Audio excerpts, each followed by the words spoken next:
Normally, nagla-live ako 'no, sa aking mga spokes hour. Pero ngayon po rinecord ko dahil ayaw kong magkamali. Masaya lang po ang ating pag-uusapan ngayon. Bakit ba nakansela ang confirmation of charges ni Tatay Digong at ang dahilan na sinabi ng hukuman ay inability to stand trial? At ano na ang mangyayari matapos itong kanselasyon nito? Well, unang-una po 'no, ang sabi ng hukuman talaga, unable to stand trial. Dalawa po yung inability na yan.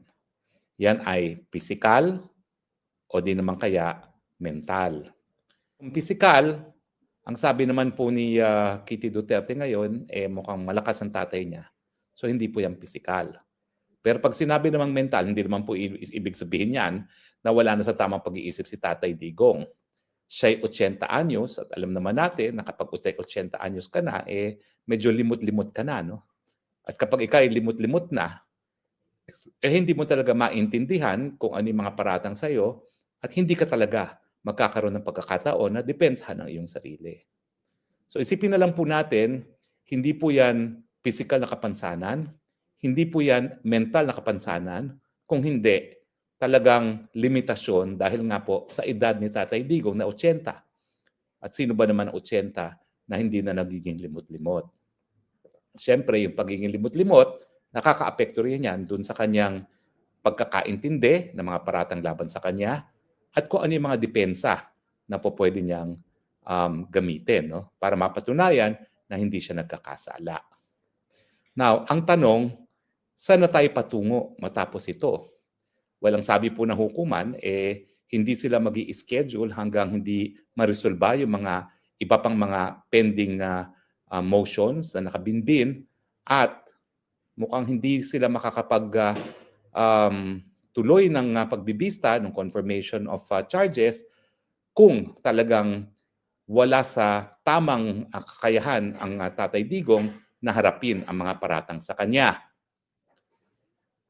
Nag-issue rin ng statement itong si Kaufman, ang lead counsel, at inulit niya sa pangatlong pagkakataon na ang dahilan kaya hindi nga siya po pwedeng humarap sa kanyang paglilitis ay totoo. Yan ay napatunayan na gamit ang siyensya at mga dalubhasa. So, pinasisinungalingan niya yung mga paratang ng mga biktima na umiiwas lang sa paglilitis si Tatay Digong at inulit niya na yung pagkakabalik ni Tatay Digong sa pamamagitan ng interim release ay nakasalalay sa kasunduan sa gobyerno ni Marcos. Now, pangatlong beses na po ito na sinabi ni Atty. Kaufman na talagang ang kalayaan ni Tatay Digong ay nakasalalay sa mga Marcoses.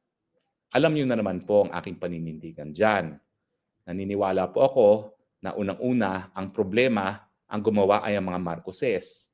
So sa tingin ko po, hindi para bigyan ng solusyon ng mga Marcoses ang kapalaran ni Tatay Digong.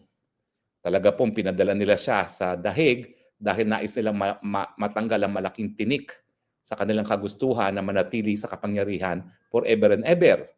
Isang bagay na kamuntik na nagawa ng kanyang ama na antala lamang dahil nga sa People Power One na ginagaya ngayon sa iba't ibang parte ng daigdig, ginaya sa Eastern Europe, ngayon ginagaya sa Indonesia at iba pang mga lugar. Pero ang tanong, talaga bang wala ng ibang solusyon para mapalaya si Tatay Digong? Well, unang-una po lilinawin ko. Bagamat galit na galit sa akin si Kaufman, naintindihan ko ang kanyang kalagayan ngayon. Limitado ang kanyang options. Bakit? Kasi po itong inability to stand trial, malabo po. Walang sinasabi ang ICC Rome Statute kung itong inability nito ay maging permanente. Ang remedyo kapag merong inability to stand trial, panandalian, hindi itutuloy ang paglilitis hanggang magkaroon na ng kapasidad ang akusado na depensahan ng kanyang sarili sa isang paglilitis. Paano kung permanente na yung inability to stand trial? Alam naman natin na kapag limot-limot dahil nga sa katandaan, hindi na po maibabalik yan. Wala pong gamot dyan. So, paano nang mangyayari? Ito po talaga ang problema. Dahil sa Rome Statute mismo, walang nakasaad kung anong mangyayari kung permanente na yung inability to stand trial. Kaya nga po, siguro minabuti ni Kaufman na ang solusyon na lang talaga ay interim release. At ang mabuti naman pong balita dahil dito sa desisyon ng korte na unable to stand trial si Tatay Digong, 100% tingin ko mabibigyan na siya ng interim release. Ulitin ko po ha, dahil nagkaroon na ng conclusion ng hukuman na unable to stand trial itong si Tatay Digong, 100% pwede siya mabigyan ng interim release. Ang tanong, saan? Siyempre, yan po ay sa isang lugar na kasapi pa rin ng ICC na merong obligasyon yung bansa na tatanggap sa kanya na tumupad sa mga kondisyones na sasabihin ng korte para sa interim release. Ibig sabihin po, under the ordinary course of events, hindi po pwede sa Pilipinas yan dahil hindi na nga tayo naging miyembro ng ICC mula pa nung panahon na bumitiw nga tayo sa panahon pa ni Tatay Digong. Ang pwede lang pong mangyari ay kung papayag talaga ang Marcos administration na tanggapin si Tatay Digong by way of interim release at kung papayag ang hukuman. Kasi nga po, wala nang basihan para makipag-cooperate ang gobyerno ng Pilipinas sa ICC. Bagamat na lamang kung itutuloy talaga yung plano ni Marcos Jr. na sumapi muli at maging miyembro muli ng ICC. In which case, po pwede talaga na magkaroon ng interim release. Pero talaga ba kung ang pagpayag na lang ng mga Marcoses ang tanging pag-asa para makauwi si Tatay Digong? Well, sa akin po, unang-una, wag naman po sana. Dahil sila nga ang gumawa ng problema, ayaw ko naman na sila rin ang magbibigay ng solusyon, bagamat yan ang sinasabi ni Amy Marcos. Dahil ang kapatid niya napakulong, siya naman daw ang gagawa ng paraan para mapalaya si Tatay Digong.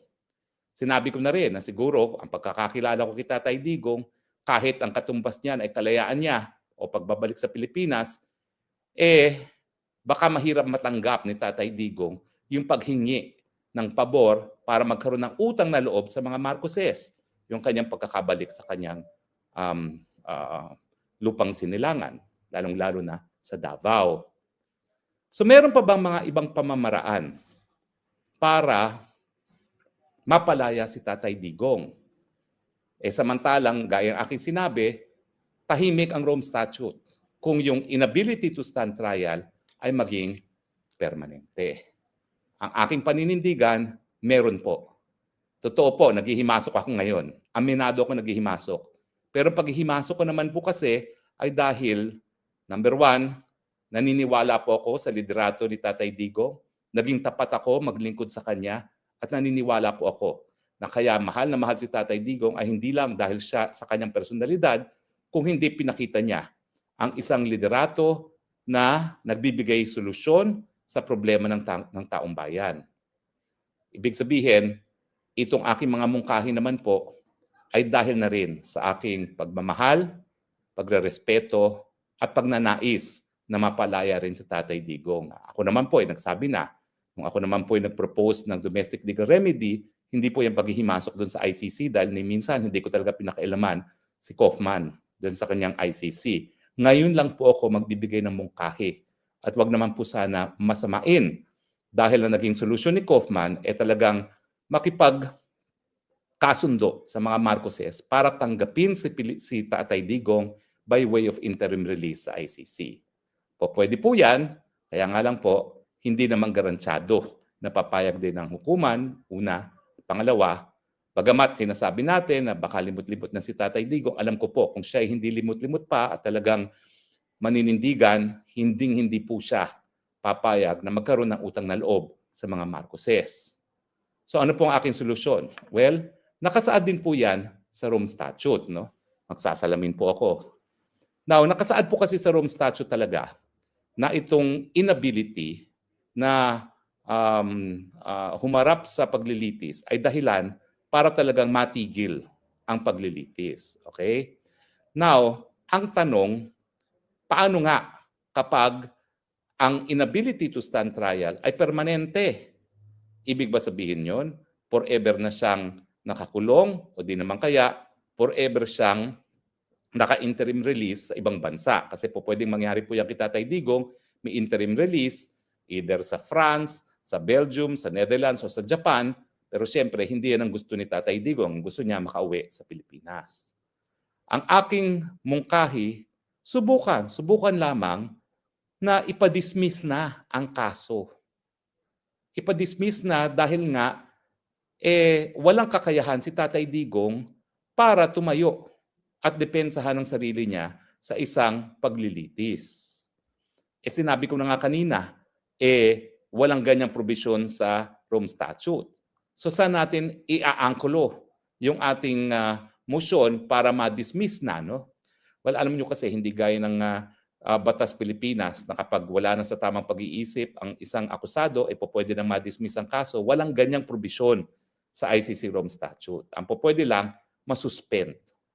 O di naman kaya, ma-archive. Pero patuloy pa rin ang kaso, hindi ma-dismiss at ang akusado either naka-interim release or nakakulong. In fact, sa Tribunal for Rwanda, meron pong isang tao na talagang wala na sa tamang pag-iisip dahil napakatanda na rin, nandun lang siya sa kulungan kasama ni Tatay Digong. Walang nangyayari sa kanya. Now, ang aking paninindigan, bagamat wala po talagang nakasulat na probisyon para ma-dismiss ang kaso kapag hindi nakakayanin ng akusado na humarap sa paglilitis, meron naman po mga probisyon na po pwedeng gawing anchor dun sa ating nais mangyari. Una-una po, nandiyan na nga yung Article 63 na kinakailangan ang presensya ng akusado para nga ma-confront yung mga witnesses niya at yung Rule 135 ng Rome Statute na nagsasabi nga na kapag unable to stand trial, suspendido muna ang proceedings. Pero kapag sususpend mo ang proceedings at naging permanente instability, makatarungan ba yon? Sa tingin ko po, hindi. Kasi ang resulta po dyan ay pinaparusahan mo na yung akusado miski hindi pa napapatunayan ang kanyang pagkakasala. Di ba po? At yan naman po ay lumalabag din sa karapatan pantao. Lalong-lalo na dun sa karapatan ng speedy trial at saka dun sa presumption of innocence na pareho pong nakasaad sa International Covenant on Civil and Political Rights at saka dun sa European Convention on Human Rights. So ano pong legal na argumentong gagamitin para mapadismiss? Makikita po yan sa isang probisyon ng Rome Statute na nagsasabi na mga desisyon ng hukuman ay dapat sang-ayon din sa karapatang pantao. Saan ba ho nakikita yung probisyon na yan? Well, nandito po yan sa susunod na slide. Nakasaad po yan sa Article 21.3 ng Rome Statute na ang pag-i-interpret ng provision ng Rome Statute ay dapat sang-ayon sa karapatang pantao. Okay? Now, ibig sabihin yan, kapag ang incapacity po or yung inability to stand trial ay permanente, kinakailangan i-dismiss na ang kaso. Dahil kapag yan ay hinayaang tumuloy pa rin at mukha naman ang inability to stand trial ay permanente na, ibig sabihin, permanente na siyang naka-interim release or permanente na siyang nakakulong na parehong parusa.